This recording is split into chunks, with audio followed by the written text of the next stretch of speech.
Oh, we got ourselves a long one, boys. Geez, that's a long crack of the can. Welcome to Friday, the 24th of the year 2024. Welcome to the Memorial Day, right? Memorial Day holiday. Good to see everybody. Welcome to the Gabbin' in the Games. I am your host, Van Wilder. Remember that movie? I never saw it. Wasn't it the first big Ryan Reynolds motion picture show? I'll tell you something, fellas. I was out of Ritalin for a few days there, and I called the pharmacy. I'm like, what's up? Where's my Ritalin? And they're like, dude, we brought you your Ritalin because they deliver it because I don't like to go outside. And I'm like, no, you didn't. And they said, yes, we did. And I looked around, and yes, they did. I just had misplaced it, and I just took it. So that should be kicking in soon. So we got that to look forward to, as well as a lot of news about video games and whatnot. How is everybody? How's life? Got big plans for the weekend? Other than, spending time with your Papa Jaffe. Not just today, but tomorrow, 5 o'clock, is I Love the Weird. That will be our second scheduled episode of the show where we discuss all sorts of things. You know how it goes. The paranormal shit and the ghost and the weird brain science and all that stuff. So we got episode 2 coming up tomorrow. That'll be happening at 5 o'clock. Hopefully I'll see you there. I'm not entirely sure of all the topics on that show. Yes, this is a games channel, but I always make sure to do one of those or try to do one of those as often as I can because I love that stuff too. We may very well get into 9/11 conspiracies, not as the whole show. We jump all over the place, but we usually have about 6-7 topics. But one of them might be 9/11 conspiracy theories because I've just been seeing some new traction on that and some new information on that. And obviously we're going to talk about Call of Duty in a little bit, which is reported to have a 9/11 connection. Whether there's a mission or not, we'll talk about in just a second. But I certainly think there's a hell of a lot more going on than we've been discussing or we've been told, but we'll find out. That's what tomorrow's show is about. For today, though, I want to start with this. I just started listening to Sacred Symbols, the new episode for members over on the Patreon, Colin Moriarty show with Chris Raygun and Dustin today. And it was just interesting because it's something I've thought about before. This, if you don't know what we're looking at, this is the guy who had like a recurring co-star role on the 80s sitcom The Cosby Show.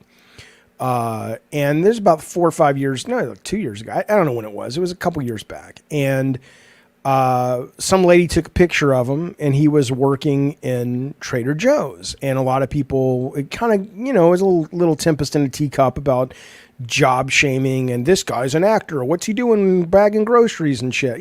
Whatever. And, he ended up getting a lot of jobs from it, and it turned his life, but he was like, my life is good now because I get to work in acting. But he says, he's like, hey, it's not like my life was bad just because I was working at Trader Joe's. It was a good job, But anyway, the point I bring it up though, because I'm listening to the Colin show, and Colin was talking about conventions where people go and they charge like $50, $100 for autographs and selfies and things like that. And Colin's like, oh my God, that's so cringe. I would be so embarrassed, blah, blah, blah. And it was really interesting because I thought about that before. In some ways I think about that. I think about the fact that it's like, and it's real judgy and real shitty, but I think about that when you go to these like Comic-Con and whatnot, and you see these folks and it's like, oh, you played like 8 roles in Buck Rogers back in the 80s or whatever. And you're charging for autographs and all this shit. And at first it's like, I used to side with Colin on this, but then I kind of go, if you're an actor, and that's a hard fucking career to work in and be consistently working. And it's probably a difficult thing to transition into civilian life after you've been at least moderately famous. It's you see it right here in this picture where this guy is, being shamed by people back when this picture hit the internet because it's like, oh, you're working a normal job. What's wrong with you? And he's like, nothing's wrong with me. I'm trying to fucking pay my bills so I can keep going to auditions, motherfucker. But so I don't know. I guess I'm on the fence because I understand Colin's point about it being a little bit like, oh, is that kind of embarrassing? And then I'm just kind of like, it seems kind of, when you really think about it, it's like, wait a minute, you're telling me I did I don't know if I would do it, but I don't, you're only, it's kind of like the money version of the Chris Rock joke. A man is only as faithful as his options. I don't need the money. But if I was either hard up or semi hard up for the money, I don't know, if somebody said, hey, travel around, a handful of times a year, and sign autographs and do selfies at video game retro shows. And not only will we pay you to be there, but, everybody who gets in line, if you want to charge, you can. I don't know. I think I'd feel bad about it, but I also don't need the money right now. But it's just something I'm thinking about. Mr. K says, nah, man, it's fucked up to shame those people. You'd think that they want to be doing that. Well, actually, Mr. K, I don't know. So think about it. So think about, if you are an actor. Let's just say you're, this guy's not in demand for autographs. It's not like he was in Star Trek or anything like, conventions and shit. But let's say you're this guy. And he can pay his bills by doing that.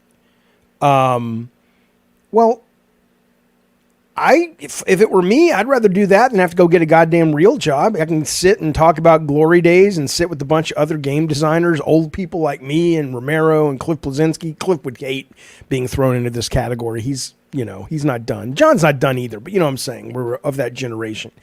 I don't know. It seems like it'd be kind of fun, to just kind of chill and hang out and sign autographs and meet people who like the games in general. I don't know. It's kind of cool.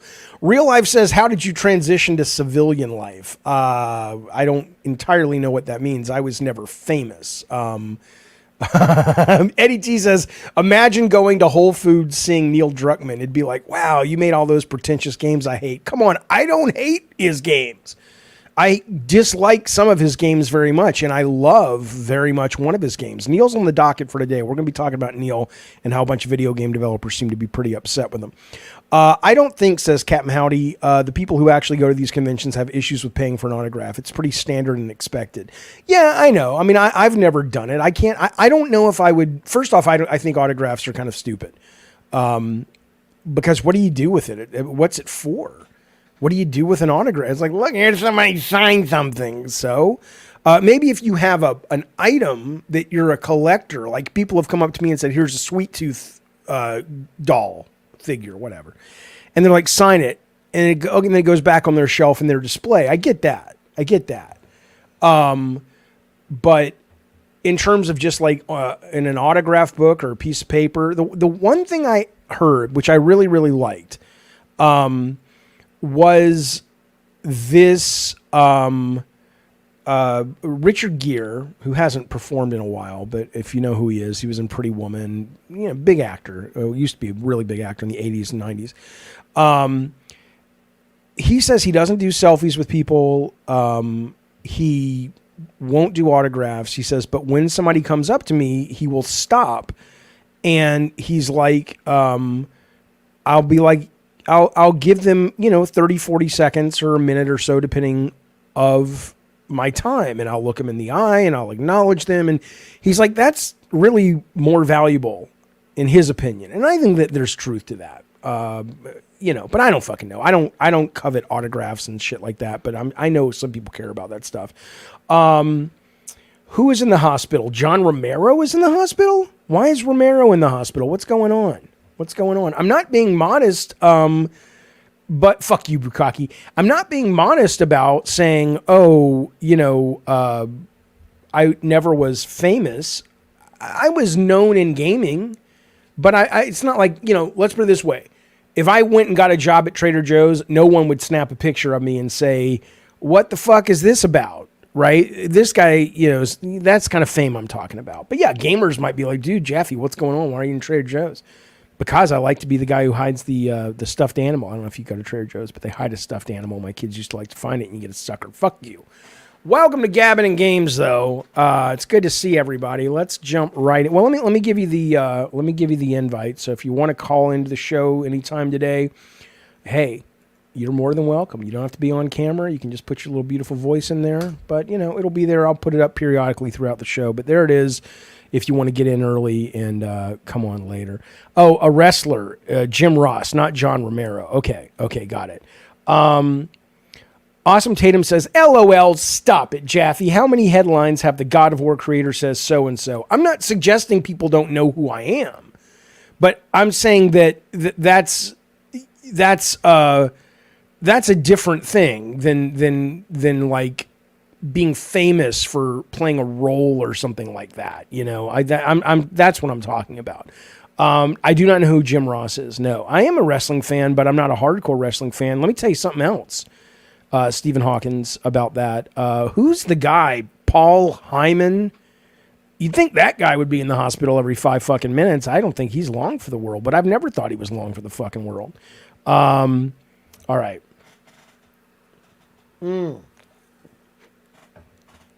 Jacob Martin, I saw that the guy who made that movie Super Size Me died today, 53 years old.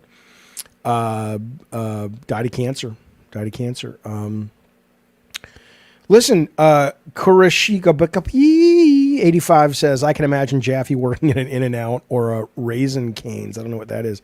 But I will tell you, one of my favorite jobs of all time was working at the movie theater in high school. I just loved the fuck out of it, man.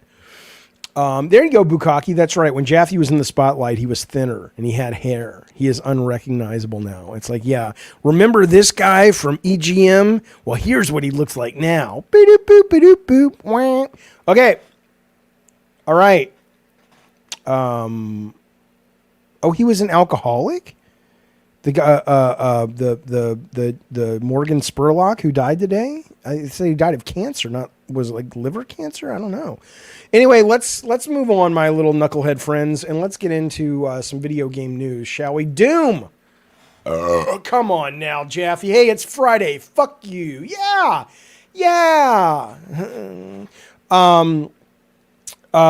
It's Friday, so fuck you. Exclusive. Doom: The Dark Ages to be revealed at Xbox Game Showcase. This is pretty exciting, pretty interesting. So a couple things floating around. This is coming from Inside Gamer, from Tommy Henderson of the Cincinnati Hendersons. Very good family. A little racist, otherwise very good. He says we're going to see it June 9th. Don't forget, 2 weeks, Summer Game Fest starts. So we're going to see it in 2 weeks. They've been using Year Zero as a placeholder title. It's understood to be called Doom: The Dark Ages. It's been in development the last 4 years. I'm reading this directly from the article on Inside Gaming. It says, I heard early details of the next entry into the Doom franchise, which was described to me as medieval-inspired Doom world. While that doesn't necessarily give much information, calling it Year Zero, the Dark Ages, and mentioning medieval-inspired does perhaps paint a vivid picture of where the series could go. Perhaps we'll be taking more of an early look at Doomslayer's life during the medieval times. I don't follow the lore of Doom. I love fucking Doom. I love the new Dooms. Doom Eternal is the shit. It's one of my favorite shooters of all time. But I don't watch any of those cutscenes. I don't give a fuck. And so I know he's the Doomslayer, but what is he, like Highlander? He's lived for like thousands of years? Or is this just like, is it more like a Assassin's Creed where the mantle of Doomslayer gets passed down? Or yeah, Stephen Hawkins is like, there's lore with Doom. So I am curious about this. The Middle Ages, whatever, you know, I mean, unless it's going to be something fun like that Kingmaker game where he's going into castles and going onto battlefields and slaughtering people with futuristic weapons. Otherwise, I would have much rather seen a Doom set in modern times and not like it was in Doom Eternal. I know people were like, but that was set in modern times. Yeah, but it didn't. It felt like it was in hell. It didn't feel like hell was coming up through the earth. There wasn't much real world contrast. But anyway, I mean, I don't give a fuck. I'm still excited because I love the franchise. Considering, says Jacob Martin, your extensive experience in game design and storytelling, how do you think Xbox franchises like Doom and Call of Duty can evolve to maintain relevance? Well, listen, Call of Duty right now doesn't need any relevance. It's very relevant. It continues to be hugely successful. Doom just had a reinvention a couple of years back with, was it 2017? The first remake of Doom. And I think they did a really good job with that. So I know a lot of people didn't love Eternal because it almost felt like sort of like it was so much inventory management, not like Diablo, of course, but in terms of like, you know, if you're out of ammo, you have to take enemies down a certain way or take down certain enemies. I thought that was really fun. I thought it was an absolute blast. So, but what I'll tell you, what I think is the most interesting thing in terms of relevancy and outside the game is this game, unless something just crazy happens, because we've had two great games, Doom games from id in the last 10 years. There's no reason to assume that this isn't going to continue that trend. Assuming that it does, the word on the street is that, this is from someone called Nate the Hate, who I guess is worth trusting in the world of leakers. I don't fucking know. But apparently he says it will be announced at the Xbox Game Showcase and it will be revealed as multi-platform. Yes, it is coming to PlayStation 5. And so think about that. I mean, this is, again, do I have any indication? Look, if Game Pass dies, it dies, right? But I will tell you that if Doom is great and the other games we've been mentioning, and I'm assuming Doom is coming out this year. If not this year, maybe beginning of next year. If Doom, Avowed, Indie, and Call of Duty are all day one Game Pass, but multi-platform, and they're all really great games, but you have to spend $70 for each of them on the goddamn Call of Duty PlayStation 5, that is when the rubber has met the road, my friends. I don't know if it will turn the tables for people loving Game Pass, but if you have 4 great big commercial titles on Game Pass, and they're on competing platforms, and you see the value because you're having to spend $70, and it still doesn't take off, not the hardware, but just a lot more subscriptions or whatever, be it on PC or be it on smart TVs or tablets, then yeah, it just isn't ever going to work. It is never fucking going to work. But I'm excited to see the fact that this is coming out on PS5, Call of Duty's coming out on PS5, starting to sound like Indie is. I don't think Avowed will. But that's pretty fucking cool. That's pretty fucking cool. So I think we're going to have a really good test of, if this fucking thing is going to work or not. So I'm excited. Let me get, we got ourselves a super chat. Goat Gaming, hey buddy, he says, Jaffe, why is everyone acting like it's a big deal Doom is multi-platform when it's always been? It's still day one on, well, there you go. It's still day one on Xbox Game Pass. Everyone else, it's full price. I don't know if everyone's acting like it's a big deal. I think more than anything, to me, it's a big deal, but not because, oh my God, Xbox couldn't do it. I can't believe they're putting their exclusives on other platforms. I think it's a big deal because if Game Pass is ever going to work, clearly the people over there don't know how to market. And this is probably the best they can do to make it. I mean, you couldn't ask for a better marketing tactic, which is, hey, here's your goddamn game. You want it for quote free, or you want to spend $70 on it? Oh, and Indie, $70. Call of Duty, $70. I mean, you've got potentially, assuming the Starfield DLC is great, but let's just knock that one off. But let's take Doom. You've got 4 titles coming out in the same span that will cost you $280 if you want to buy 4 titles, or you can just play them all in a month on Game Pass and unsubscribe. I don't know who would not take that deal. But I hear you, Goat Gaming, and I appreciate the super chat. Sounds like Activision, Eddie T says, is worried about X Defiant because they announced so much stuff when it launched. We will be talking about that in just one second. Wait a minute. Oh, Puppet Combo has a new game. Gravedigger says, I'll watch this later, Jaffe. Whatever. I'm going to go play the new Puppet Combo game, Glass Staircase. I didn't know they had a new game. That's excellent. Okay. Let me bring in One Ring Angel real quick. Then we're going to talk about this Call of Duty 9/11 nonsense. Angel, it's Jaffe. What's going on, man? Hello. Is there any echo or anything? Not at the moment, but I can make one if you want. Oh, okay. I just want to what up? Wait. Now they're saying there's an echo. Hang on. Yeah, there's now there's not. I figured out what it is. Okay, go. All right, what's up? I don't know. I was just I don't even know what subject are we on again? Sorry, I was trying to figure this whole fucking thing out. Why are you calling if you don't have something to talk about? I'm not being mean. I just don't understand. Hits and I smoked up for the first time in like 3 weeks. Dude, I was so high last night. We did a 5.5 hours. 5.5 hour stream last night. I tuned in too late though. Man, it's hard juggling. Like I got a few streamers that I'm actually paying money to now, and okay, and it's hard to juggle that shit around. I wanted to get into the 9/11 thing. Okay, well let me stay on the line. Let me give everybody else up to speed, and then I'll get your take on it. All right. All right. Okay, so if you're looking at your screen right now, this is and again, these are rumors, right? That doesn't mean it's going to be in there. But by the way, somebody was asking yesterday, will it be on last gen consoles? And I was like, probably, because Kodak was running the joint, and there's tons of money on the table if you don't. And it comes out today that yes, Black Ops 6 will be on last gen consoles. Okay, but here's the other thing.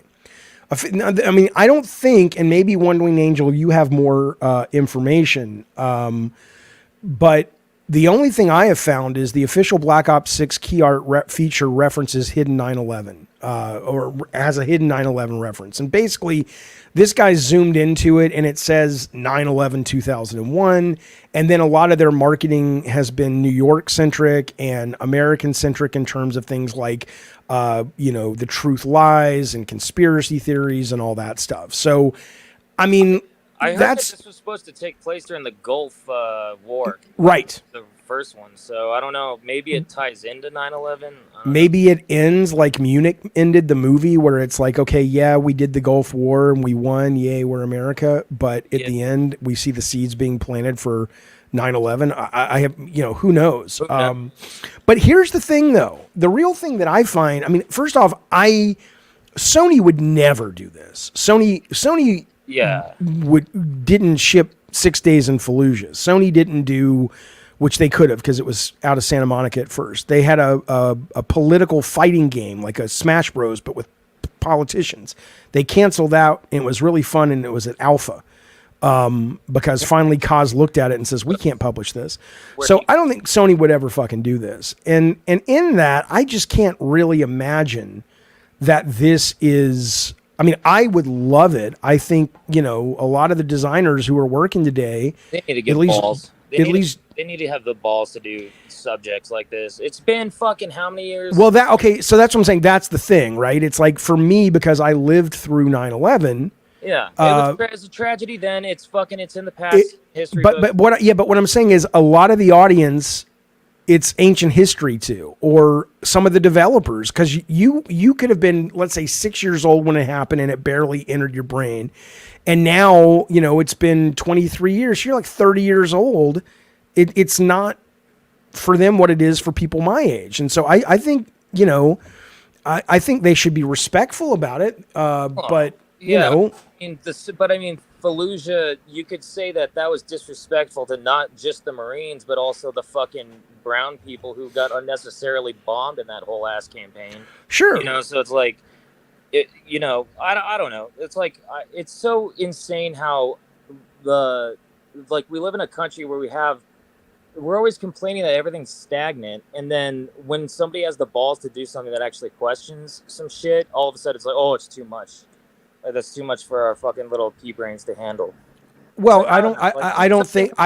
Here's the thing. I don't think it's too much for most people to handle. I think there's a shitstorm that would brew because the market would say, this is good clickbait. Let's throw Sony, the biggest video game creator in the world, under the bus because you're selling this game and you're glorifying 9/11, even though that's probably not what this is. I doubt there is a 9/11 mission, although I wish there was. Yeah, I don't. But here's what I will say. For me, what I think would be cool is I would love for them to do, even though you're right, it's almost like you're going to have to wait for Black Ops, the next Black Ops, but I would love for them to do the Killing Bin Laden mission. I think that would be a lot of fun. Well, I mean, I think that's what they did with Modern Warfare 2019 pretty well, even though it wasn't that exact raid. Like, they did the whole, like, Zero Dark 30 kind of fucking... Right. I would like that. I would also, I don't know. I mean, this is, Black Ops is probably the most creative of the campaigns. Like, the last Black Ops was, like, where you're in the jungle and the red doors are falling from the sky, and then the bad guy starts reproducing like Agent Smith in the Matrix. Alternate ending where you could literally off all the main characters of the fucking franchise. Right. So it wouldn't. Maybe this is a psyops thing where it's like you have to act. You go into a you don't even know you're in a simulation, and you have to stop the planes from crashing into the towers, or I don't know, but I think that would be really fucking cool. I would love to. That would be cool if there was some sort of connection, because I was also gonna say I didn't know if you were gonna get into 9/11 just in general conspiracy kind of. I mean, we are Saturday on tomorrow's I Love the Weird, and we can talk a little bit about it as it relates to the game, but let's keep it game centric. Like for me, yeah. I mean, if somebody, I would love to play some of the conspiracies. I just want to throw that out there. It's not even that fucking controversial to say that the Saudis, come on, they fucking did 9/11. Like we know, yeah. There's nothing. Yeah, all Saudi. They got funding from Saudi Arabia. Yeah, there's no. I don't think there's a question. Family and the Bush family were tight. Like it's just there's too many goddamn connections for that to be like. There are no. There's a lot going on there, and it's what we've been told is not the truth. it may be some of the truth. I'm not saying there were bombs inside the World Trade Center. The Bush administration, at the very least, allowed it to happen, just so that, because we know for a fact that they had actionable intelligence. Like Clinton left office. I know. We don't have to. If you want, call back tomorrow, because it sounds like you're real passionate about this, and that's great. But I'm sorry. Yeah. Don't be sorry. I think it's great. And I don't think Call of Duty is the place to do it, but I would love to see. Their Activision doesn't have the balls to do anything like that. Anyway. I think now that they're first party Microsoft, but I mean, I would love to see a game that deals with the conspiracies, because you don't have to be a tinfoil hat dude to have an open mind, and there's a lot, man. It's not just the Saudis, but it's Halliburton, it's Building 7. Yes. This dancing Israelis thing, which I didn't even know about, which I still think has been debunked, but it's just crazy, the theories that are out there. I don't know. That was a bunch of shit. I think there's way too many powerful and moneyed interests that. Call tomorrow on that. But as for the game, what do you think they could get away with that would be? Well, let's see. If it's going for the Gulf War, let's see. That's the thing. Like, the Gulf War was no war. It was over in 3 days. True. Yeah. So I don't know. What are they gonna? I guess the lead up to. I don't know. Like, has it been confirmed that it's the Gulf War versus the second Gulf War? All but fucking confirmed at this point that it's probably gonna be. There were too many friggin' leaks that showed stuff that it's pretty heavily implied it's the first Iraq War. Interesting. So maybe it'll just kind of end like I said, the seeds being planted. But I hope if they do 9/11 in this one or the next one, look, I remember when they did Pearl Harbor for Medal of Honor. Now, again, there was a longer gap of time, but it was still less than 100 years. There were still people alive that, there were veterans that lived through Pearl Harbor, and they were making it into a video game. Same thing with D-Day. So that long after the Vietnam War, you had shit coming out, like really good fucking Hollywood movies coming out about that shit. Criticized. Oh, hell, Twisted Metal 1, right? So the Vietnam War is, to me, probably what somebody my age making games just starting out, 9/11 would be today, in terms of the amount of time that had passed. Tatanka, baby. That's right. So I had a character in the first Twisted Metal who ended up going back to Vietnam, and he wanted to go back to the past or something. I don't remember. And he ended up getting shot and dying. And I wasn't sitting there going, I want to dive into, I wasn't respecting the war. I was like, this is a cool story, I always loved Warthog, by the way. He was always yeah. But Warthog was, trying to shut down Crimson Fury, because Crimson Fury wanted to expose aliens, and Warthog was in the military going, I'm going to shut that fucking shit down, man. All right, listen, thank you for the call, One Winged Angel. Call back tomorrow when we're talking some 9/11. I will. All right, buddy. You. See you, man. Good. If you don't know what I'm talking about, tomorrow is I Love the Weird here on Gabbin' and Games, 5 o'clock California time. We're talking a number of things. We're talking UAPs. We'll talk a little 9/11 conspiracies. All that stuff that I love and that a lot of you guys love too.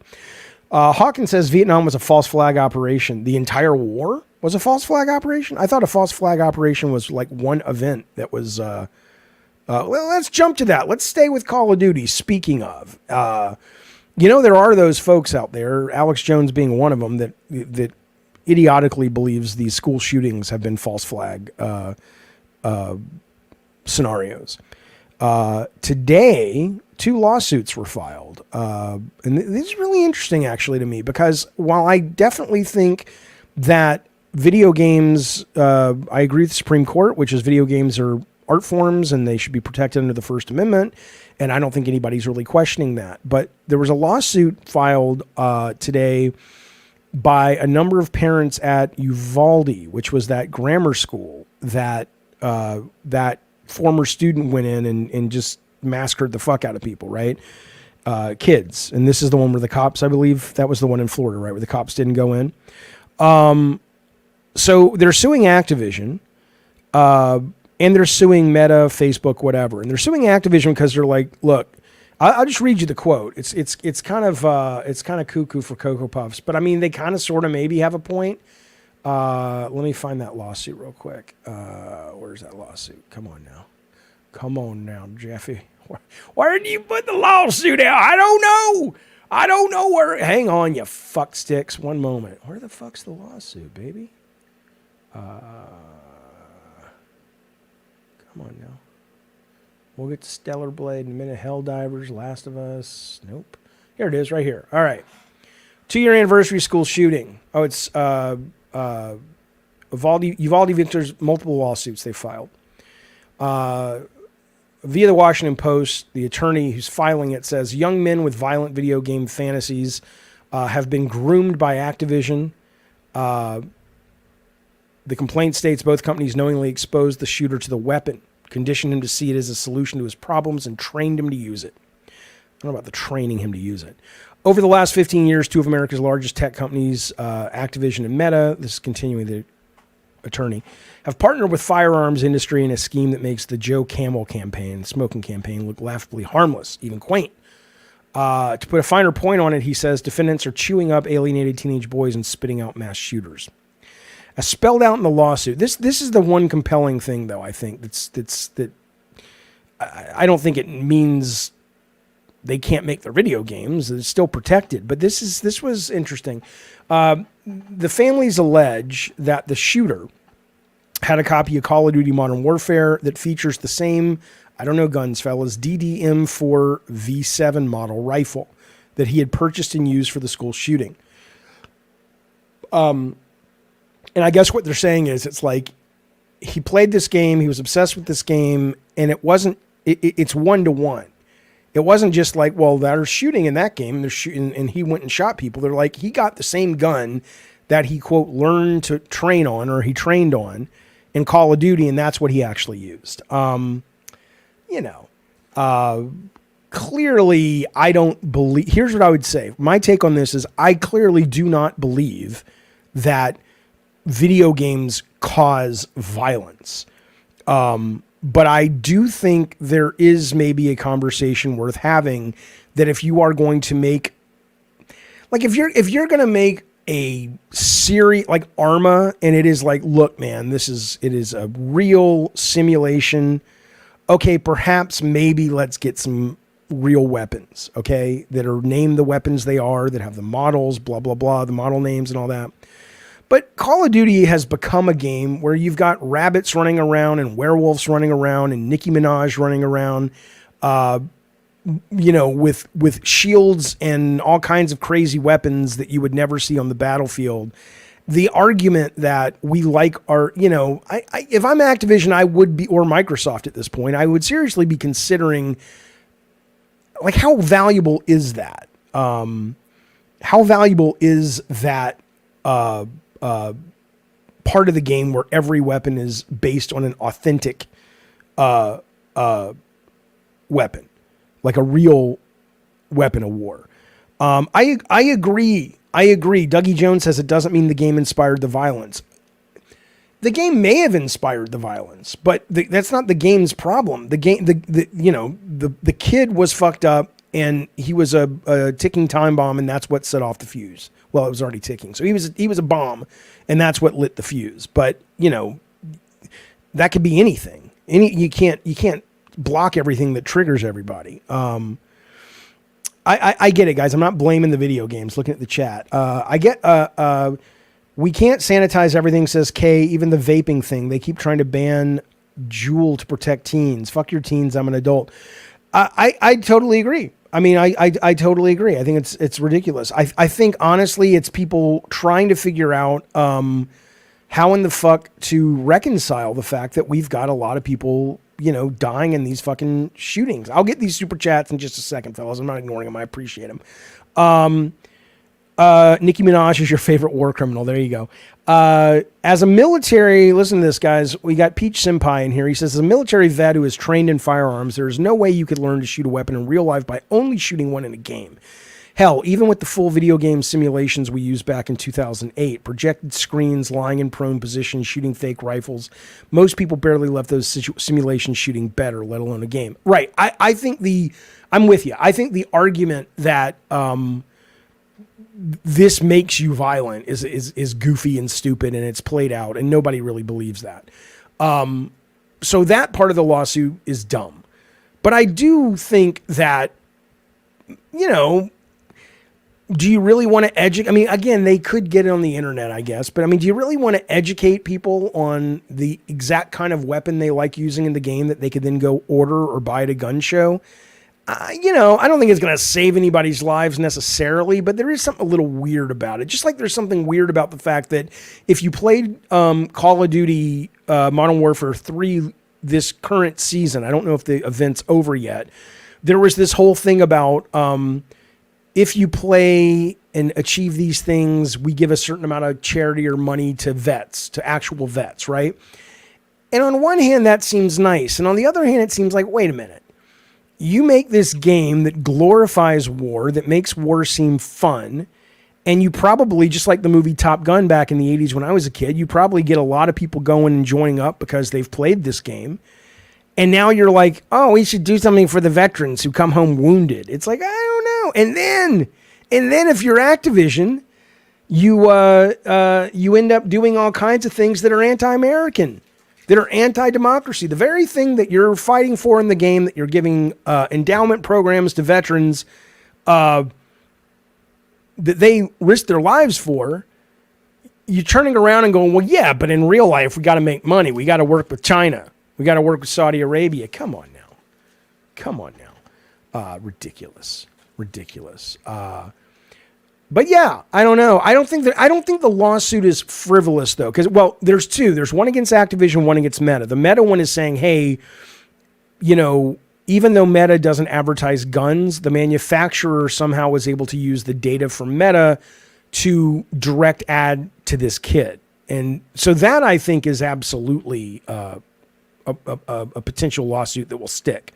But I think if you're talking about the Activision part of it, I don't know if the lawsuit will stick, but I do think you guys don't think it's a valid debate to have of, do you think it's the responsible thing for a game like Call of Duty to be using real world weapons? I don't know. Maybe the world's just gotten too violent and it hasn't gotten too violent, but maybe the world's we've become aware of how dark the world really is. And so you can't put that shit back in the toothpaste tube. And so the idea of like, oh, we're not gonna call them Americans. We're gonna change the country names. We're gonna sanitize it, not the violence, but we're gonna sanitize the documentary aspect of it a little bit. I get where maybe the intention comes from, but I don't think that's gonna matter. I think people have access to so much more horrific stuff that. I don't think that's going to suddenly make people less inclined to be violent. The government helps fund it, says Bukaki. So why would they change it? Oh, yeah, very true. Understanding says Call of Duty isn't the only game with guns. No, but they're the ones that are being sued right now, and with the lawsuit that was filed today. Columbine was blamed on Doom 2, and I mean I know that was super realistic, but let's not mistake what I'm talking about. I can't imagine anybody watching this chat, unless they're just trolling, literally thinks that we're in support of, hey, let's take video games away because they make people violent. Video games will affect you. I mean, I was testing Twisted Metal so goddamn much when the last one came out that I remember getting in my car and I had to remind myself, I'm like, dude, this is reality. But that's just what you do when you're a goddamn adult. It's just like you don't drink or drive when you drink, but you don't, put baby corners up all over the whole world, But they said there was a gun in Modern Warfare, says Fozzie Bear, that was 1-to-1 with what the kid used. Can't be. Activision has a legal team that checks the weapons and makes sure they're original designs. Maybe the shape is similar. Well, no, that's not what they said. So you tell me. I assume that Activision goes out and gets actual gun brands. If not, then yeah, this is literally what it says. It says in the lawsuit, it says the families allege that Ramos, the shooter, downloaded a copy of Call of Duty Modern Warfare that features the same DD-M4V7 model rifle that he later purchased and used for the shooting. So let's look that up. Let's see. Does Call of Duty use real gun names? Because if this comes back no, then this is one of the worst lawyers in the world. Can Call of Duty use real gun names? Modern Warfare 2 did not. Are all guns in Call of Duty real? The weapons and accessories featured in the game are largely based on real ones, but are slightly fictionalized by applying what is known as angular sci-fi design. So then maybe the lawsuit is kind of reaching and going, well, it's, if you press the guy, what he would say is, well, what I mean is it's clearly based on that weapon. Maybe that's what he's talking about. I don't fucking know. But yeah, that's a good point you bring up. It's a really good point you bring up. Although Random Moose Brain says Modern Warfare 3 2011 had Remington on the ACR. So maybe it varies on the game. What a baseless lawsuit, even if the gun is real and accurate. I agree when it comes to suing Activision. I don't think, like I said, I don't want to belabor it too much, but I don't think it means that the people who are suing Activision don't have a good point about maybe the value of questioning real weapons in games like that. But I'm not, no. You can't blame Activision because the kid went out and shot people. It's a ridiculous concept. Okay. Eternal says in Call of Duty, never mind the blacksmith system where you can create your own amalgam of different weapon parts. Right. That's true too.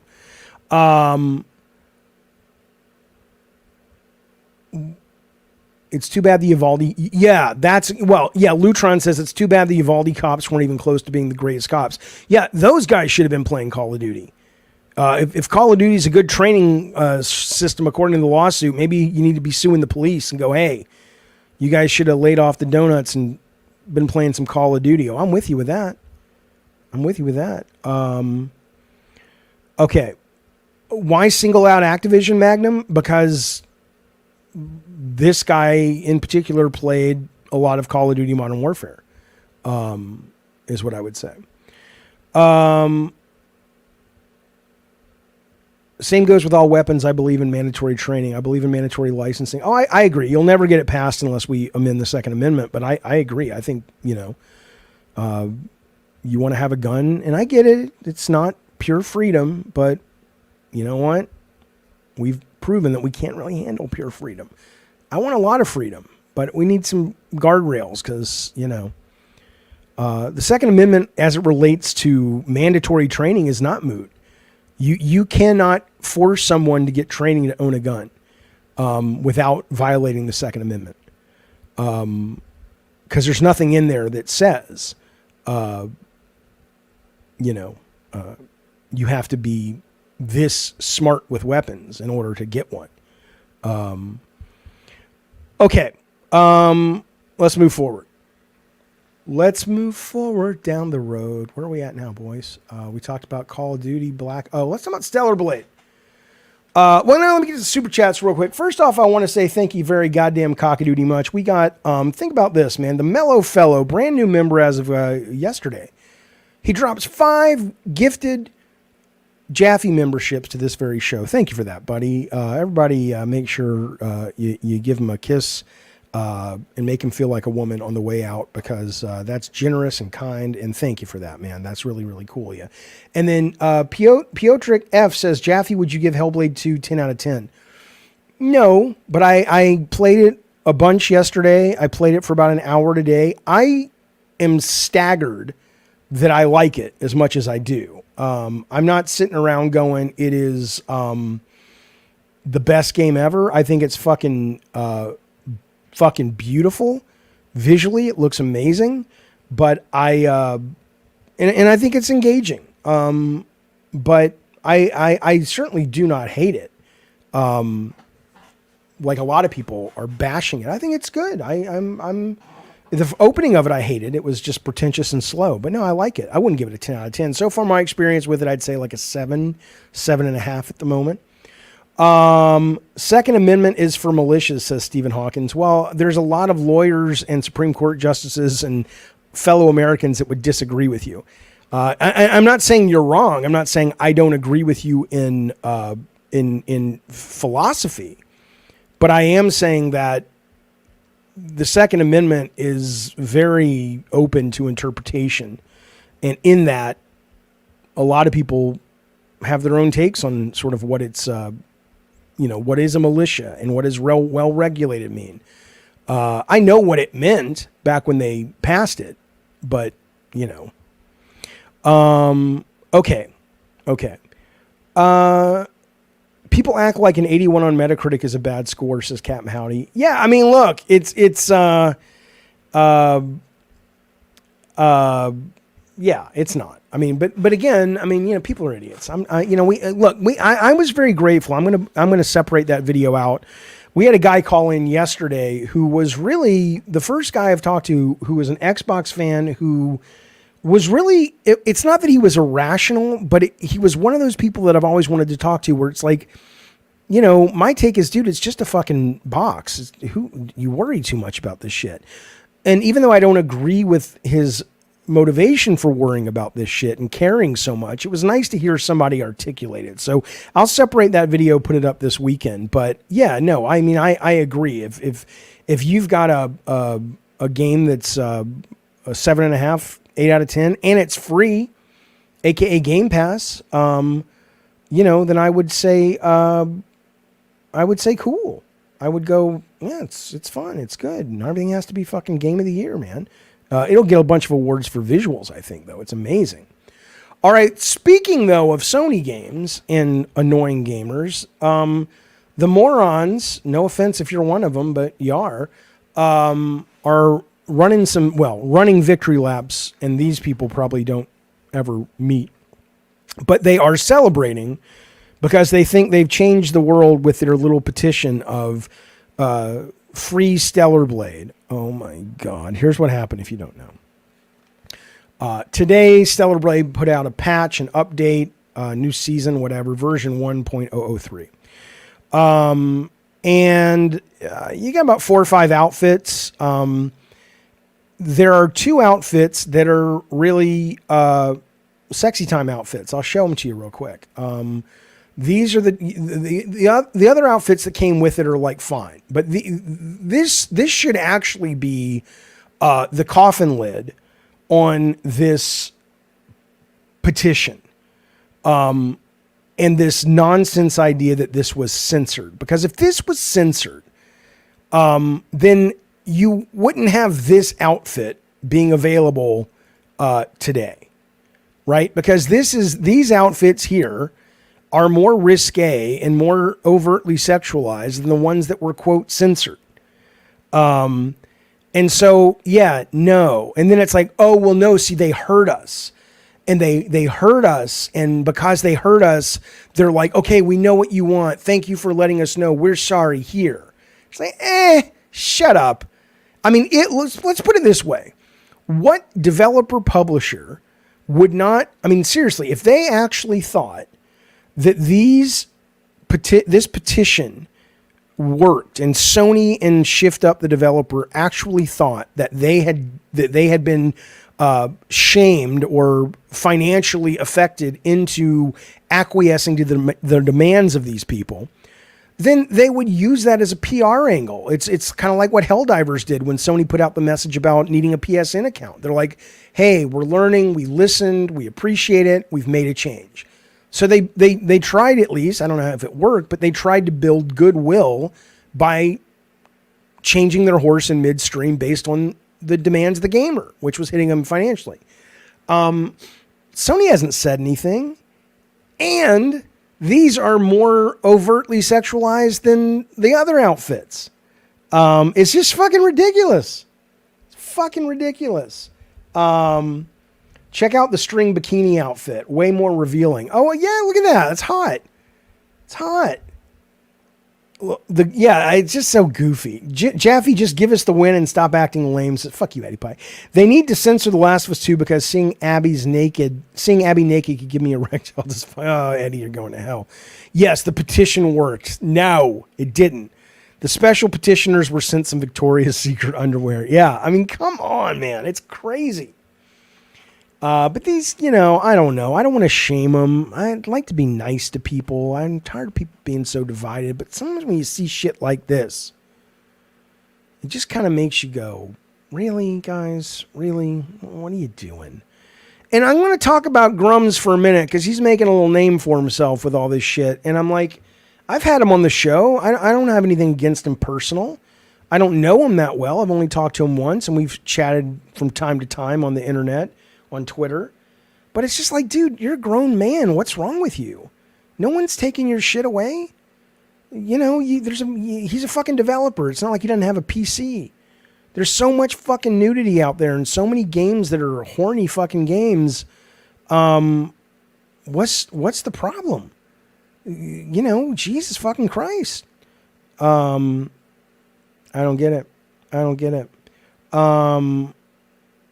Grums brought sexy back. Oh, fuck you, Sam, you moron. It's more the principle. The principle of what? Movie Maniac. The principle of a company that, for whatever reason, but it's not censorship. But let's assume it was. Let's assume it was censorship, okay?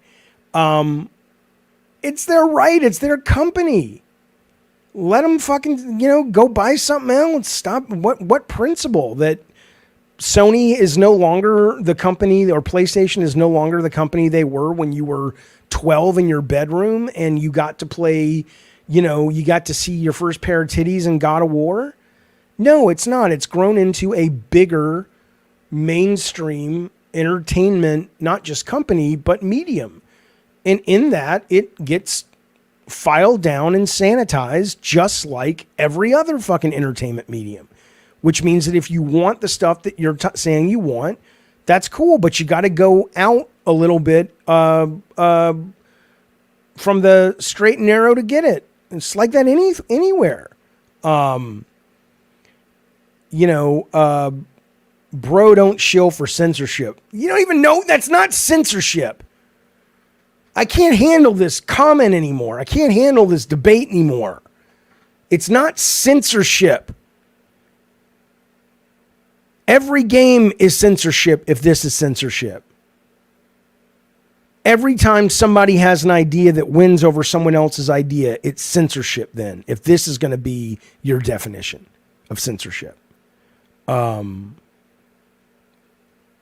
It's ridiculous. It's only censorship if somebody gets their win that you don't like, then it's censorship. Shut up. But, and by the way, let's be clear on this. The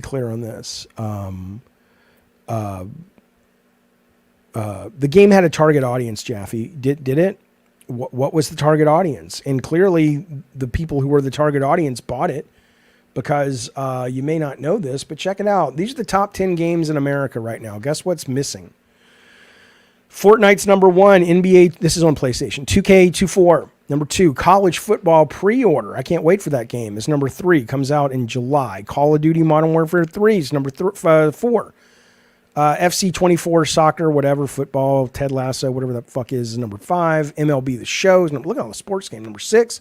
Madden's number 7. GTA 5, number 8. X Defiant coming in strong, number 9. Roblox, number 10. I mean, this is pretty telling, but there's no Stellar Blade on here. There's no Stellar fucking Blade on here. It hadn't even been out a month. Where the fuck is it?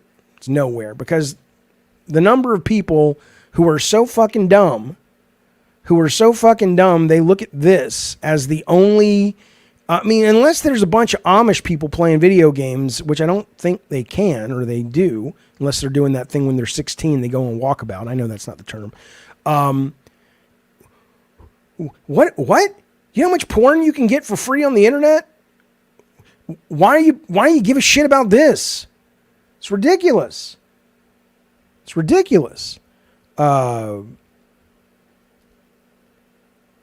Eddie T says, because us horn dogs bought the physical. Well, you have a collector's edition there, don't you? Because if you don't put that game in, hell, even if you do put the game in, it'll just do it on the hard drive. But the actual files for the uncensored clothes are on that disc, aren't they? But anyway,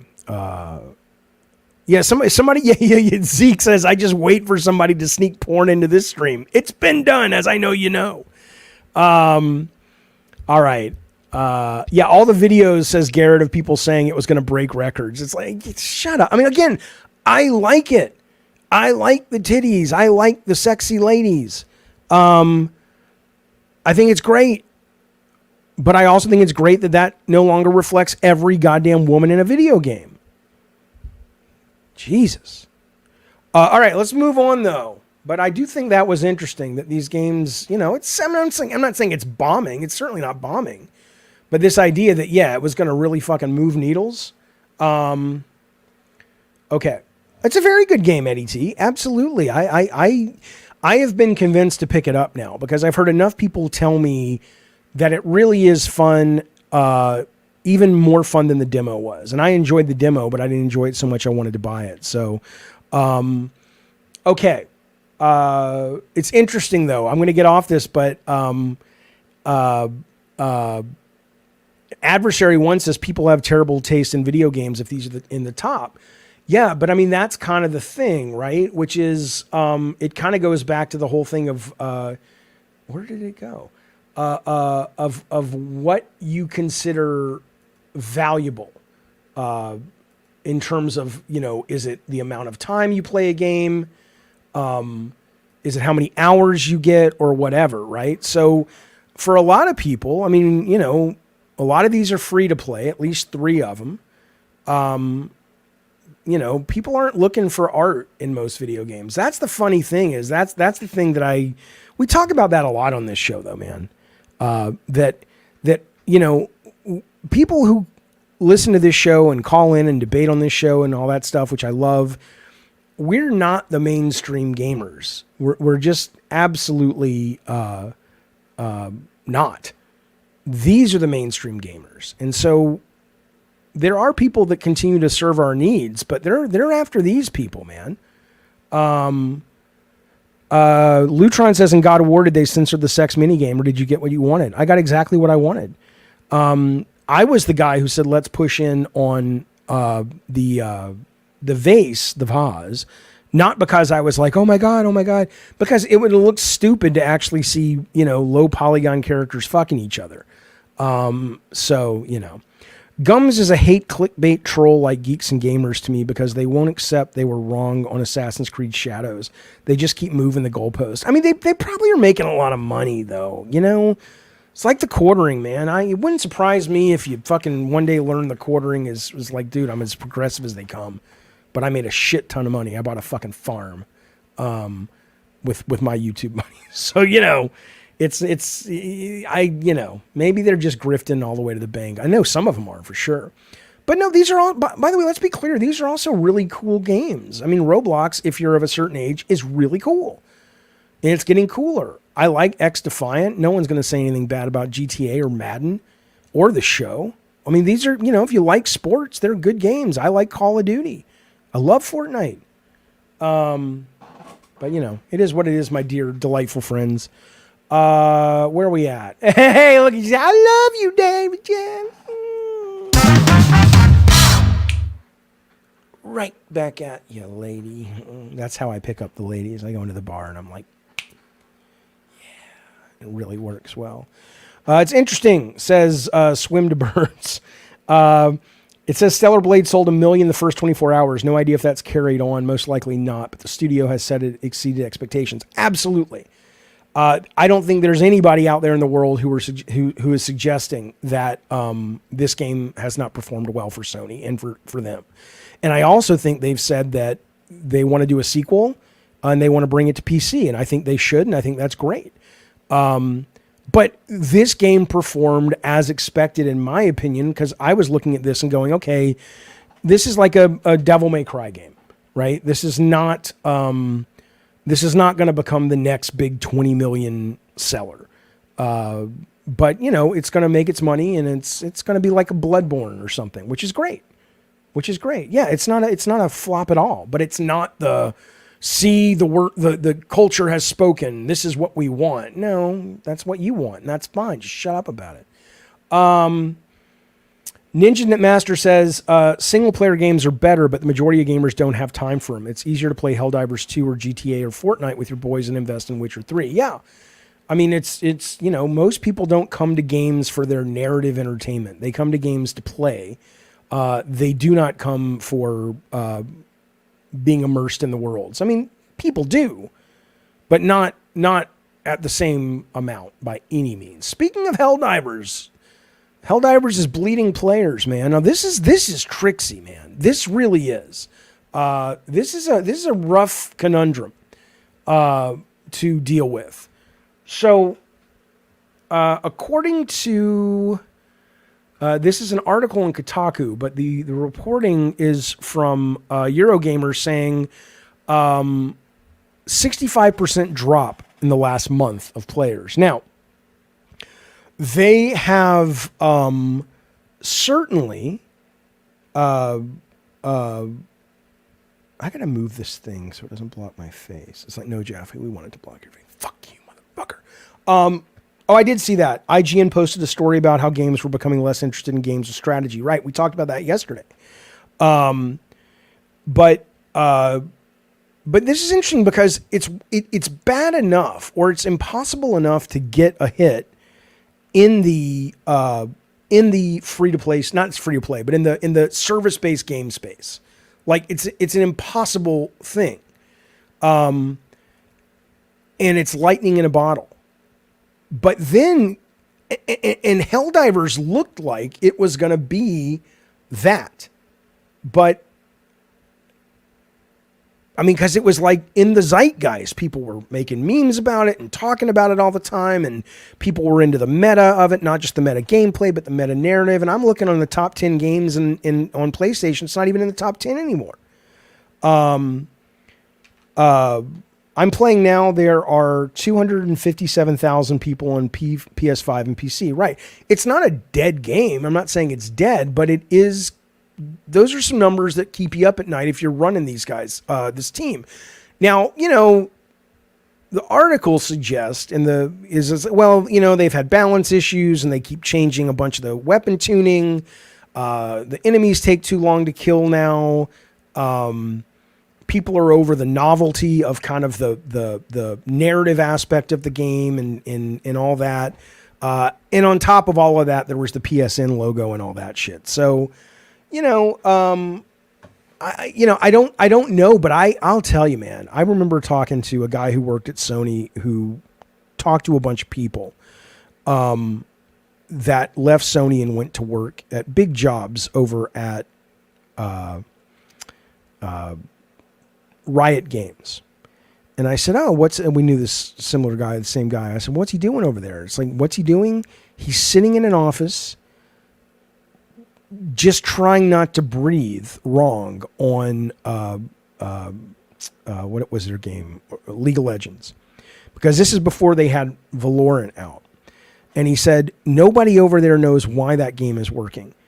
They're just hiring people in hopes of figuring it out and making something else because the fear is maybe one day it'll stop working, but they don't know why it's working.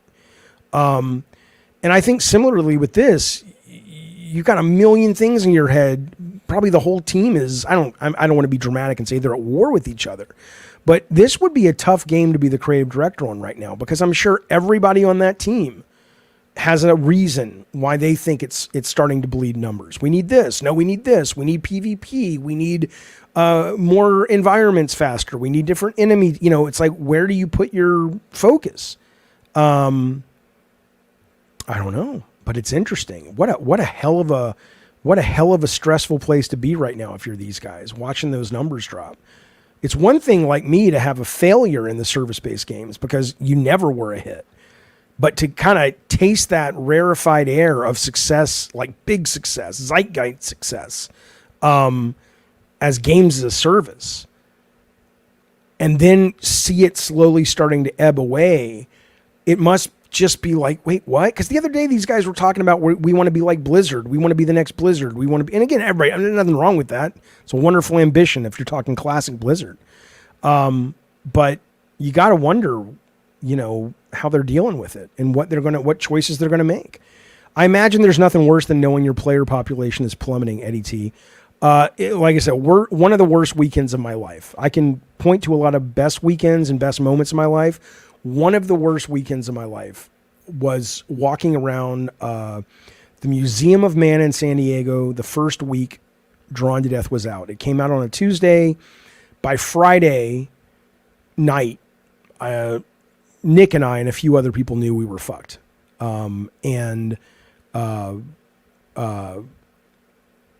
know, and I had a thing Sony sent me every hour. I wanted it like every 5 minutes, but they could only send it every hour.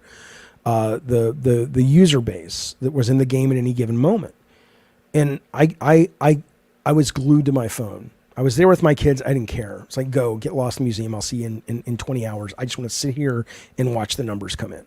And I just kept hoping that, you know, something would happen to suggest, oh, this is why it was doing poorly. I get it. And no, it just, nobody liked it. I mean, that's not true. Not nobody liked it, but not enough people liked it. So, you're right though. My point is, you're right. There's it's rough to watch that. In this case though, on top of it being rough to watch, it's probably rough to process, to go, wait, come back. What happened? How do we make you stay? You know, it's kind of like the cartoon with the Warner Brothers frog, where the guy's like, you know, it's a new theater, and finally he's just like, here's free beer. And that worked. But I mean, it's a racket, man. It's tough. Okay. Swim to Bird says, my perception is the PC gaming culture operates on shiny new things. That's pretty much everybody before they go back to their evergreen titles. Yeah. You're lucky if you can become one of those evergreen titles. And certainly the guys at Arrowhead are not crying in their fucking failure. They've made their money back and more. They've sold over 12 million copies. They've made fans for life. And they've positioned themselves great for whatever they want to do next. So it's not like woe is them, but it's got to be a tough road. But yeah, to look at this, I mean, Fortnite's dug in, you know, but I mean, it's cool. I know you guys bitch about these kinds of games, but I don't know. It's kind of, you know, here's what I'll tell you. I get it. If you're, and you know me, I like the single player stuff. I like art games. I like all that stuff. But when I was a kid, and some people watching this show, when we were younger, here's what we had that brought the culture together. We had television. There were 3 networks. I know I sound like an old man, but I am an old man. Go fuck yourself. We had 3 networks in PBS. And eventually we got cable. But most people, it was like, oh, everybody watched MASH. Everybody watched Dallas and was talking about it the next day, blah, blah, blah, blah, blah. This is kind of like that for the younger generation. Everybody, you know, 18 and under has played the Roblox and GTA Online and Fortnite and Call of Duty. And it's kind of a connection point. And I think that that's pretty fucking cool. Alexa, remind me to look at 6:21 tonight at 10 p.m. Fuck that up. Okay, I'll remind you at 10 p.m. Maybe not.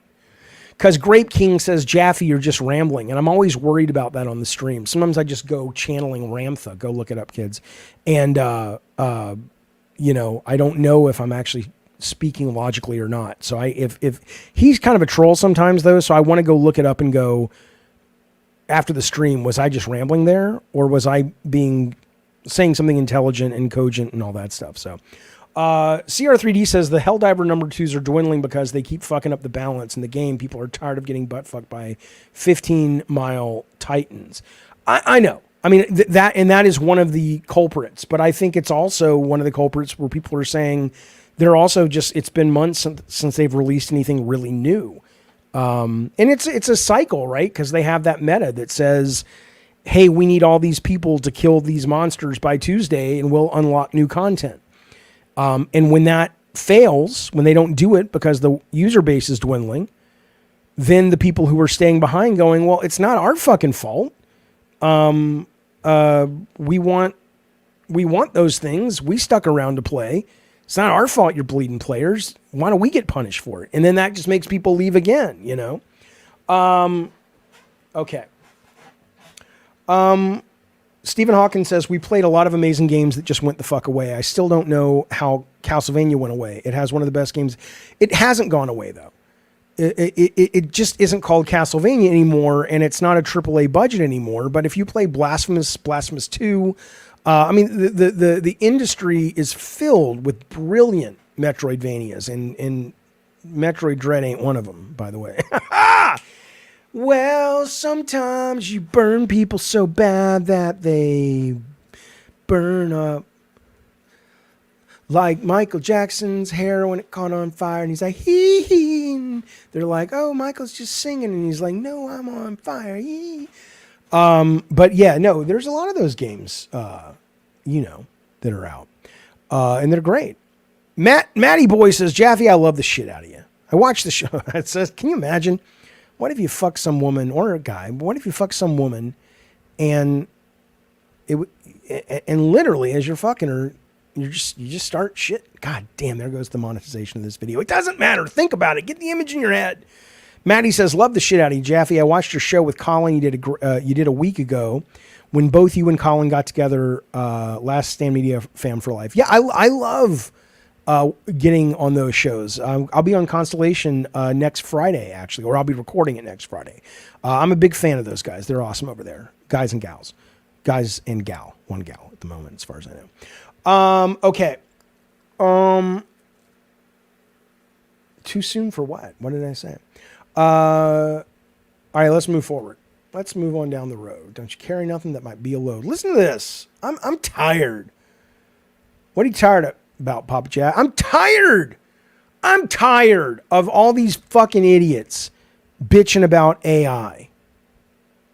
And I'm not going to sell you AI. I don't care about doing that. That's not what I'm talking about. Look at this. Last of Us director Neil Druckmann says A. He says AI can be used to create nuanced dialogues and characters as if his team hasn't already been doing that, says Kenny Shepard. Idiot. And then, he says, I'll just read some of the choice quotes from Kotaku. However, it's hard to even think about what he said, what Neil Druckmann said, his hopes for AI, given some of the AI apologia he says in this interview. Druckmann spends chunks of the interview hyping up AI tech as a cost-cutting measure. As a person who is a fan of Last of Us writing when it's written by people, like Part 2's narrative lead Haley Gross, it's a huge fucking bummer to see him even entertaining AI could be used to write dialogue, even as he passively mentions ethical issues with zero follow-up. He says that as long as you can precisely direct AI tools, they could be used to create nuanced dialogue and characters. Were the beloved ones you and your team created with their hearts, minds, and skills not enough? No! They weren't, you fucking moron. Because what he's saying is eventually, maybe soon, but certainly eventually, you will be able to write. Learn what writing is, Kenneth Shepard. Most people, not all, by the way. Not all.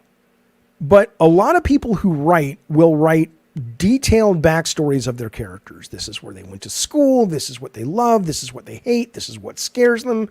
This is what moves them forward. This is what they would give up their dream for, blah, blah, blah. This is how they would respond if they gave up their dream. That is still the job of a writer. Now, yeah, you could work with AI to flesh that out.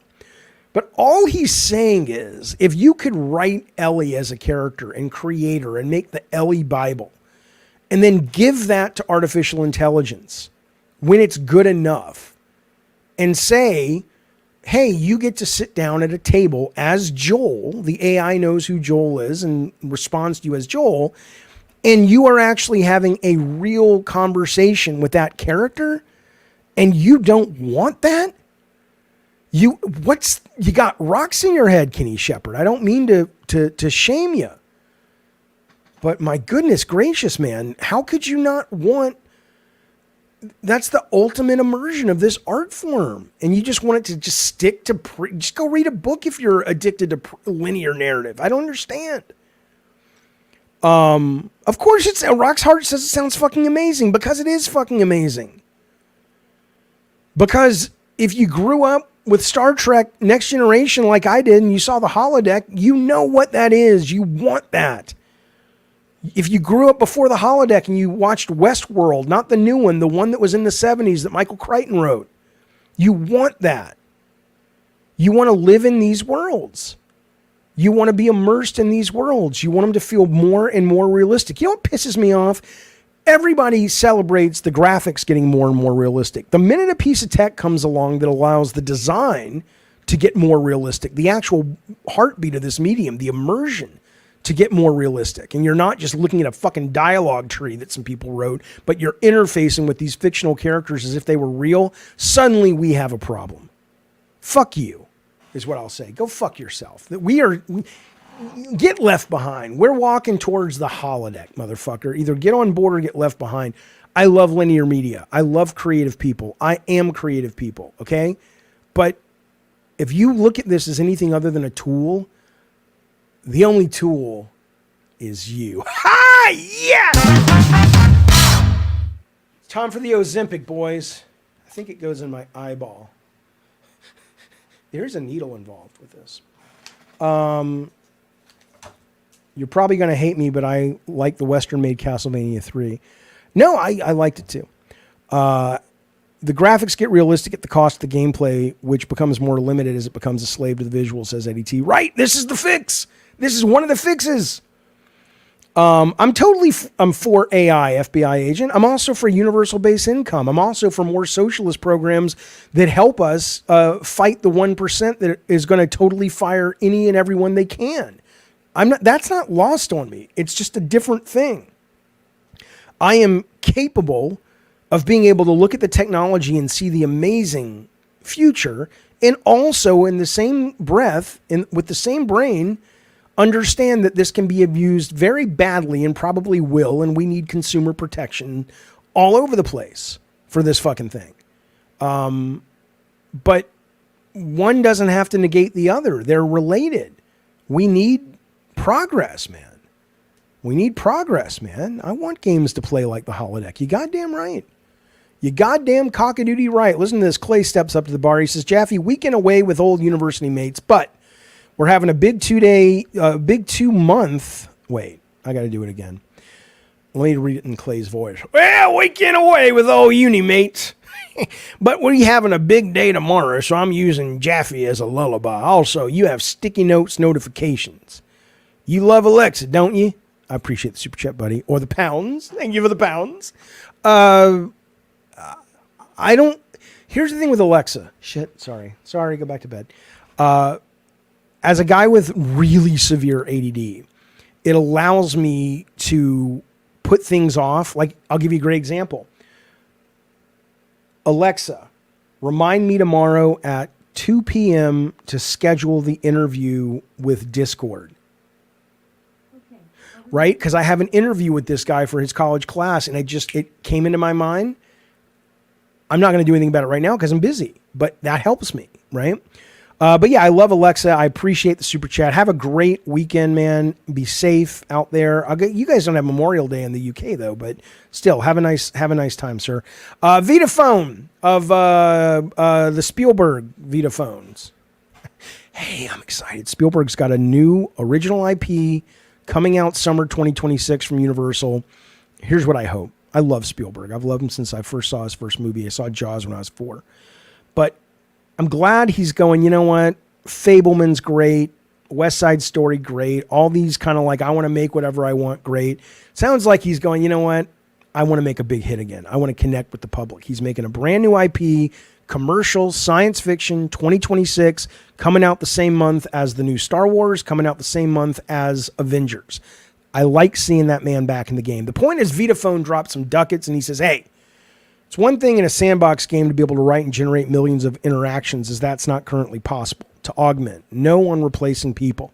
I don't care about replacing people. I don't agree with you. I'm sorry, I don't. The people are a means to an end. The people are there to bring the vision to the world, to bring us our entertainment. They're the chefs in the kitchen. Okay? If the food can get better because a master chef somewhere in France can train a robot to basically make the food exactly how he does and never vary from that human experience of that one chef, and then that robot's program can be sent to every franchise Olive Garden in the world, I'm good. I'm totally good with that. I want to take care of people. I want them to have money. I want them to have socialist programs. I want us all to take care of each other. But one thing doesn't destroy the other. Same with entertainment.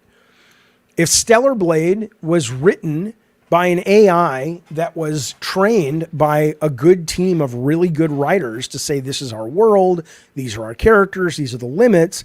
And then those characters and those limits adjust in real time based on the individual player.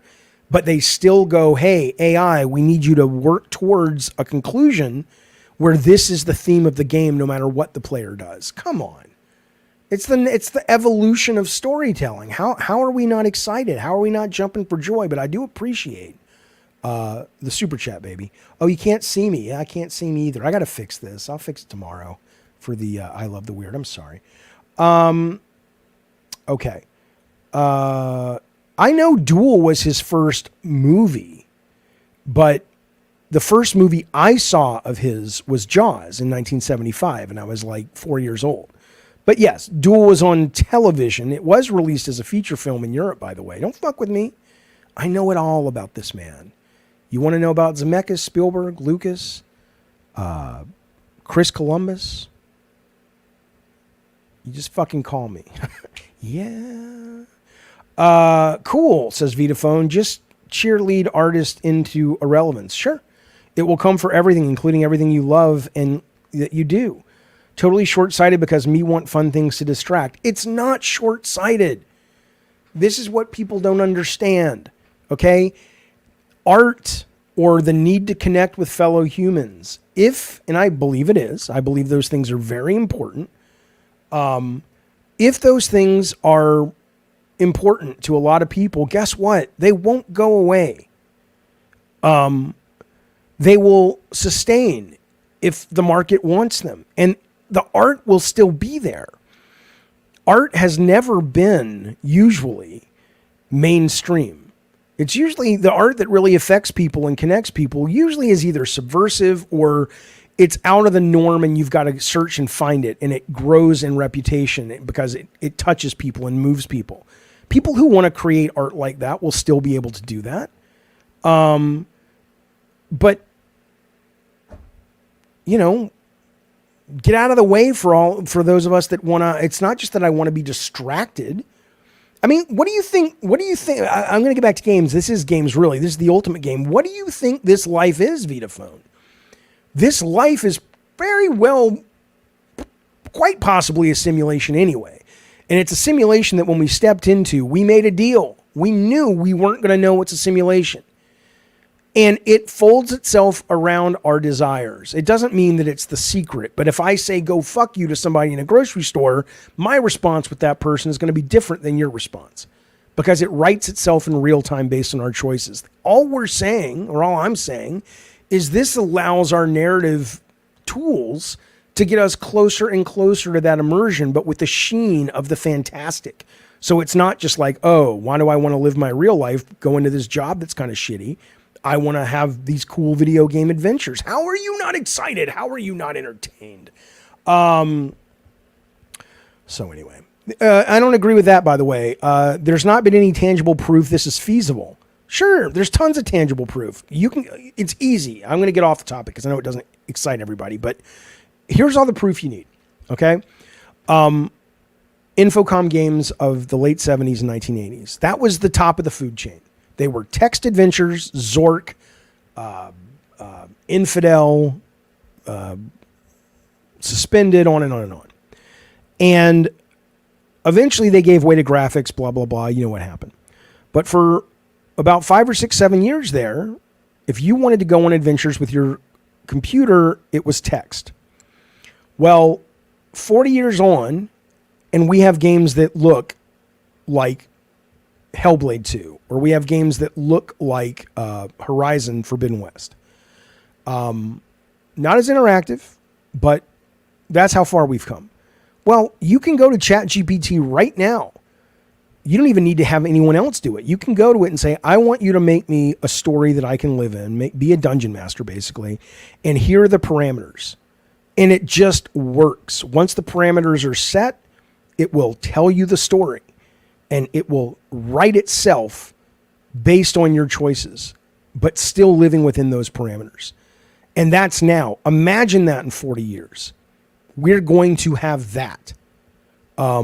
there's tons of tangible proof. It's following the exact same trajectory that Infocom games did. And that's where we're going. And it's excellent. And it's exciting. And I hope you come around because it's fucking cool.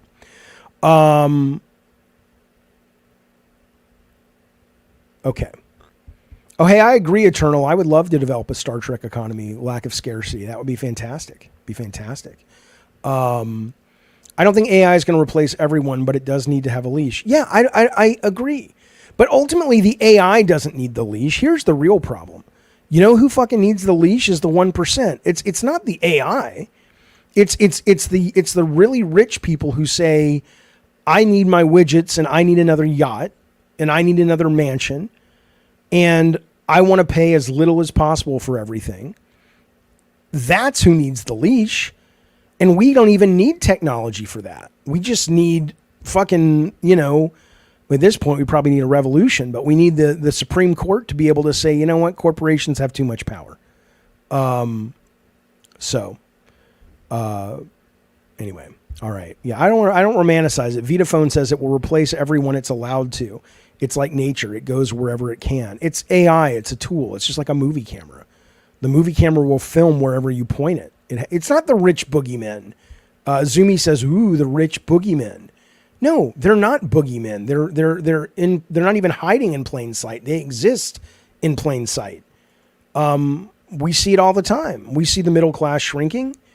We see a lack of societal safety nets. I don't want to get into it on this show. We can talk about it tomorrow. But, the idea that the rich boogeymen are not actually causing a lot of these problems, I'm sorry. There's mucho evidence that they are. Okay.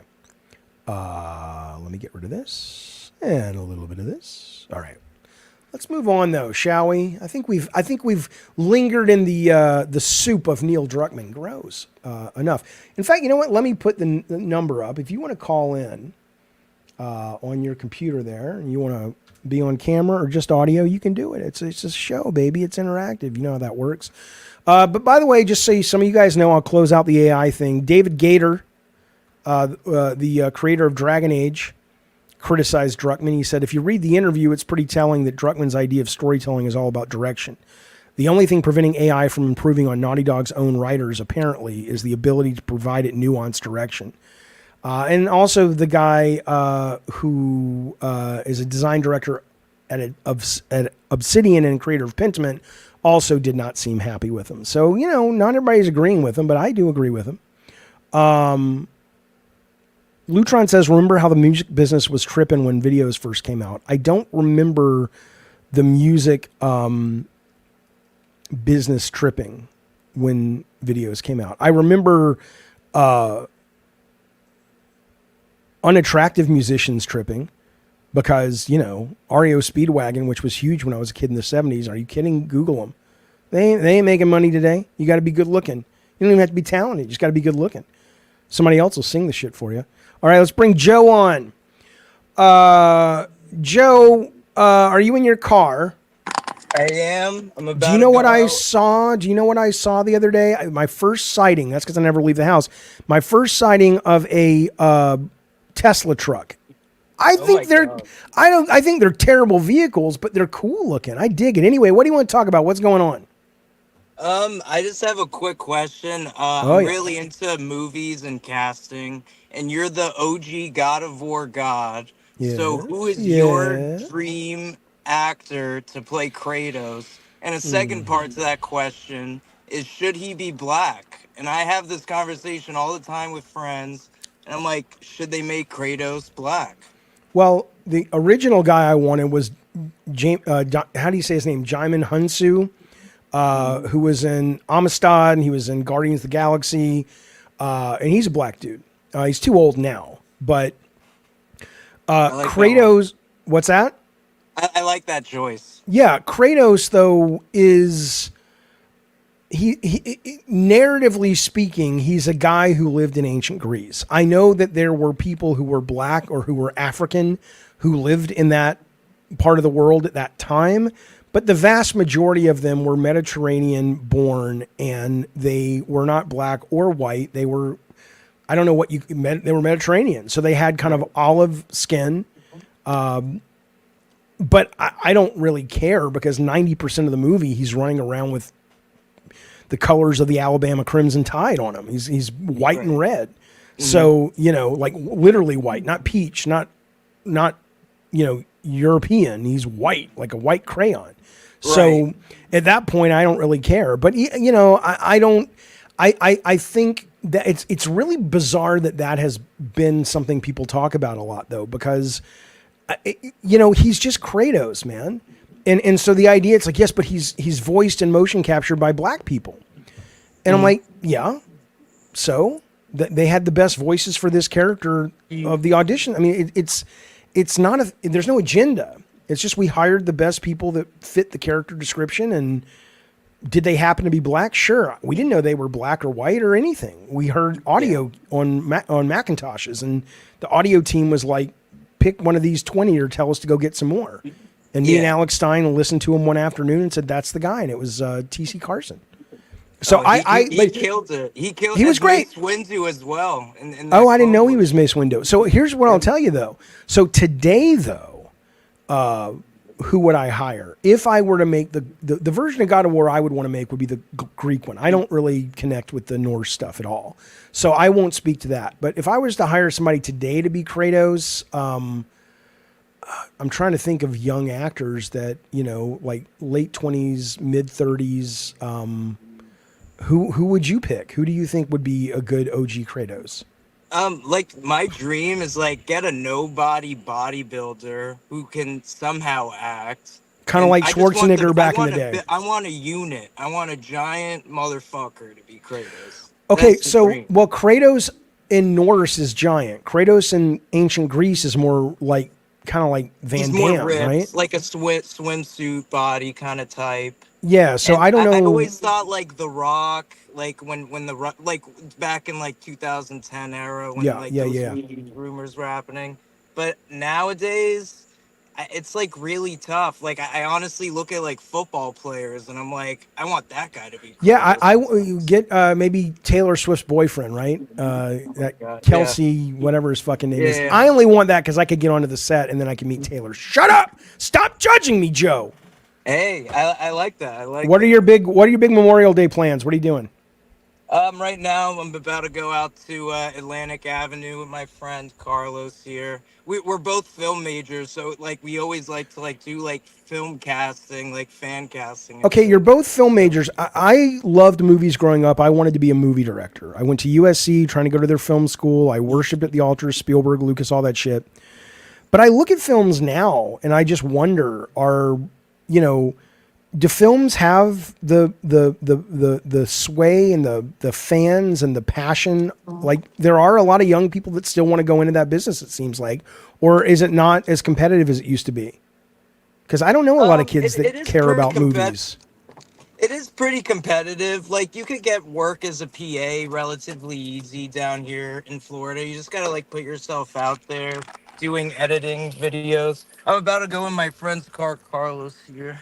Fuck Carlos. That guy is bad news. No, he's bad news. Don't get in that car. You'll never get out. You'll never get out except in a body bag. Don't do it. Yeah, Carlos. God damn it, Carlos. Come on, man. You did that to Joe? God of War director. You did that to Joe? Jesus fucking Christ, man. Did he call you in the Mustang? No, he called me in the Mustang and he told me about your sister. And I'm like, dude, that's your buddy.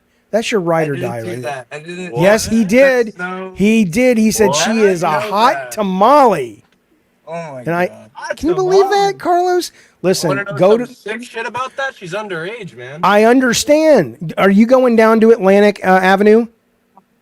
I guess so. I guess we push him out before you get there. Don't let him ruin your night. Oh God. Oh, that'll make my night. I'll tell you that. Oh yeah, absolutely. Let me get my. All right, up. Joe, buddy. Thank you for calling. I'm just fucking with you guys. Have a great, safe time, and thanks for chatting with me, man. All right, see you guys. All right, there they go, fellas. There they go. Carlos is cucking Joe, says Awesome Tatum. That's right. That's right. Okay. What else we got, boys and ladies? We'll save that. We'll save that. There's a lot of good stuff we can get to next week. All right, I'll go to the chat talk about whatever you guys want to for a little bit. Then we're going to wrap it up, and I'll be back tomorrow at 5 o'clock for the great I Love the Weird.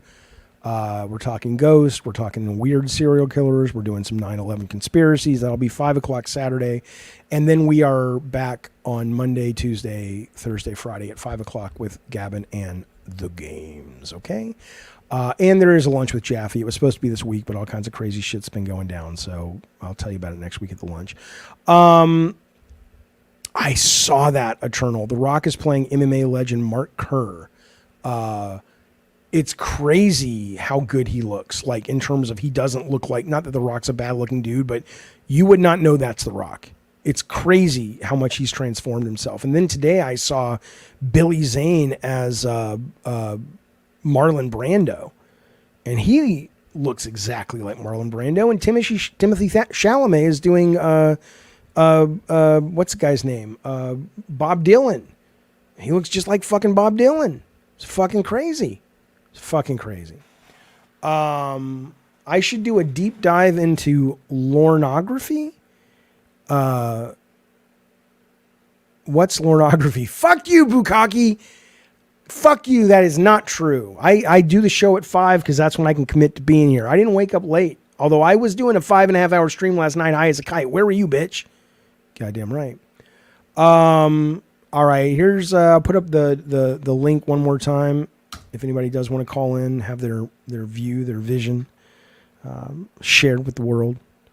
And by the way, let's not forget, we're 2 weeks away from Summer Game Fest. Here's what we got coming up. Well, I'll be streaming all that shit. We got the main show with Keeley. We got the June 9th and 10th reveals. We have Indie on the 10th and Avowed on the 10th deep dives. We have the Xbox show on the 9th, and then we have the Call of Duty reveal on the 9th. We have the PC game show. Can't wait for that. We have the future game show, which means there's lots of demos. It'll be on Steam. We have Steam Next Fest next week. And there's a bunch of smaller shows smaller shows sprinkled in there. Like Devolver announced their show. It's going to be a fun time if you enjoy that shit. I'll be streaming it a lot. I can't figure out if I want to stream the live shows or watch them on my own, take a bunch of notes, and then have a more meaty afternoon show. But we'll figure something out. We'll make it work. Yeah, there you go. That's what's coming up. So if you're a member, all of those live streams will be members only chat. So it's a good time to consider a membership at any tier, and we will bring you into the fold. Otherwise, you can only watch. Sorry, Charlie. Sorry, Charlie. All right. Anybody else? Everybody good?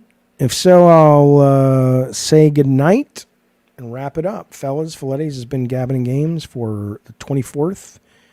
Memorial Day weekend is kicking off. See some good movies, eat some good food, play some good games. I will be playing Diablo 4, No Rest for the Wicked, Call of Duty Modern Warfare 3, try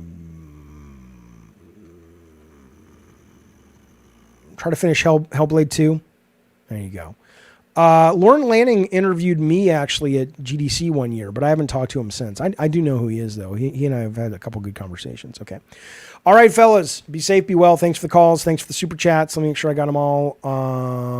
Yes. And thank you, Mellow Fellow, again for those very generous memberships. Much appreciated. I'll see you guys soon. Bye, everybody. Dun, dun, dun, dun, dun, dun.